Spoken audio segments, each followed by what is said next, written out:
That guy had probably never thought about me again. So why do I keep thinking about him? If this conversation hits home for you, the best way to support the show is to follow, share, and leave a quick review.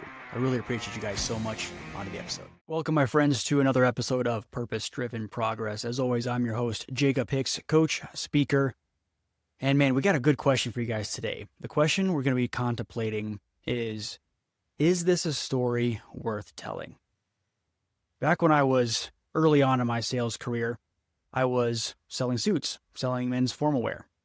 Now, as anybody who's ever been in retail or customer service, or maybe has waited tables, been in the food industry at all, they can probably tell you, or maybe you know yourself, that you get some really, really fun customers. You get some really cool people that come back again and again.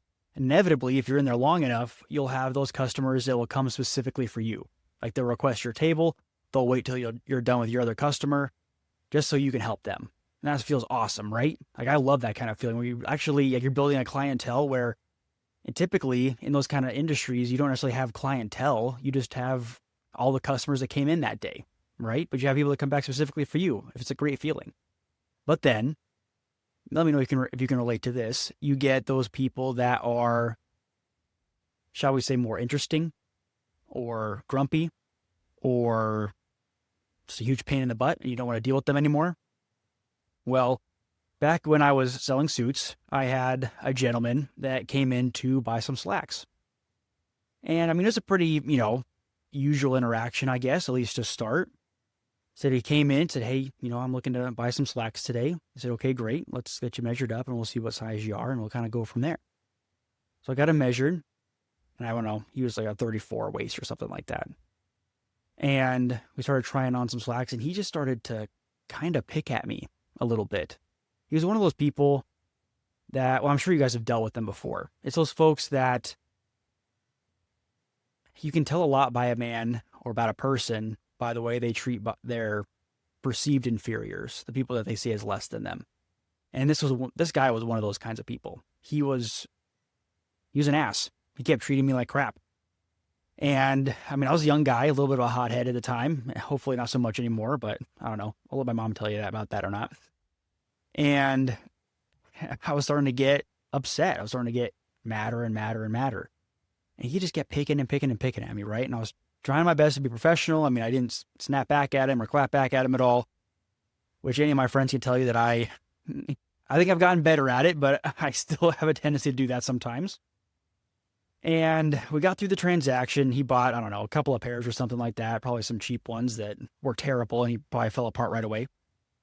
We got through the transaction, and it was fine, but I was just still upset. I just kept going over it over and over and over in my mind. I don't know if you guys have ever done that, where you just ruminate on something over and over again.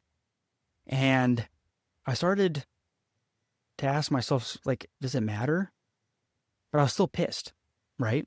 So on the way home, I just kept ruminating on it. And then I was telling my friends about this later that evening, just about how this guy came in and treated me like crap and didn't even spend that much money, right? So I hardly made anything on it. And then partway through that, or like halfway through it, or maybe after that, I started to wonder what I was doing. Like, why was I relaying this story? Why was I telling my friends this crappy experience that, over the course of time probably won't really matter all that much?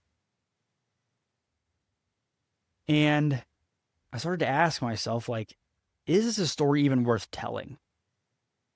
And I think sometimes the answer can be yes, right? Like you have a crappy day, somebody treats you like crap, and you just want to kind of get it off your chest a little bit. Sure, that kind of stuff happens. But then I started to kind of extend the timeline a little bit. I started to ask myself, is this a story I'm going to tell in a week? And probably, 95% of the time, the answer was no. And then I started to ask myself, okay, is this a story that I'm going to tell in a month? And probably 99% of the time, the answer was no. And then I would ask myself, okay, is this a story that I'm going to tell in a year? And almost 100% of the time, the answer was no. Unless you're talking about a strategy you're doing on a podcast. But most of the time, again, the answer was no. So why was I giving that guy free rent in my head? that guy had probably never thought about me again. So why do I keep thinking about him? Like, why does it matter? Is that a story even worth telling? Most of the time, the answer is no. And I still ask myself those kinds of questions to this day. This was 10, 12 years ago now. It became a filter for me, a way for me to decide what I really needed to hold on to.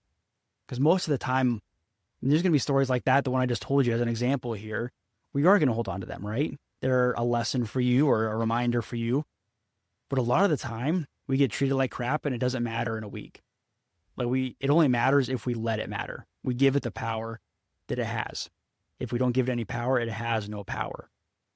So it's not really about ignoring those hard things. It's about recognizing really what's worth holding on to and discerning what's worth holding on to. So ask yourself, is this a story I'm going to tell next year? And sometimes the answer is going to be yes. But a lot of the time, the answer is going to be no. That was a big growing up moment for me. Like figuring out, okay, this guy he doesn't get to matter in my life anymore. He doesn't get to rent-free room in my head.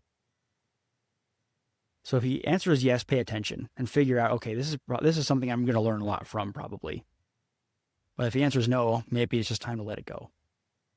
Now, the other piece of this, when we're talking about stories that we're telling, is the stories that we can make up in our heads, the stories we make up on our own.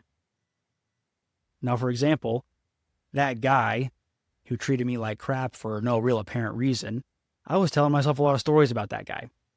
That guy was just a real POS. He just treated everybody like crap. He just looked down on me and everybody else, and maybe he just had a bad day. Maybe he just, I don't know, was traveling for work, and maybe he had to buy some new pairs of slacks, and he was just annoyed that he had to go and buy a new pair of slacks because he spilled something on his older ones. I don't know. Those are all stories we're making up. I often tell myself, that person didn't reply because they're mad at me, or because they're annoyed by me, or because they don't really like me, or she rolled her eyes because I sounded dumb. I sounded stupid. I said something dumb. That's all stories I made up. They're not based in facts at all. So I guess the follow-up question would be, do I know this story is true, or am I making it up? Do I know this story is true, or am I making it up? Your brain and your emotions and just how you're feeling about a certain situation can tell you all kinds of things, but that does not make it true. So what does this look like moving forward? So this is your challenge for this week. When something frustrates you, pause and take a breath and ask yourself, is this a story I'll tell a year from now? And then ask yourself, do I know this story is true, or am I making it up? That second question has saved me a ton of mental energy over the years, I'll tell you what. Because not every moment deserves a permanent place in your story. So why are you letting it? Not every story your brain tells you is true. So, before you let things take root, ask yourself, is this a story worth telling?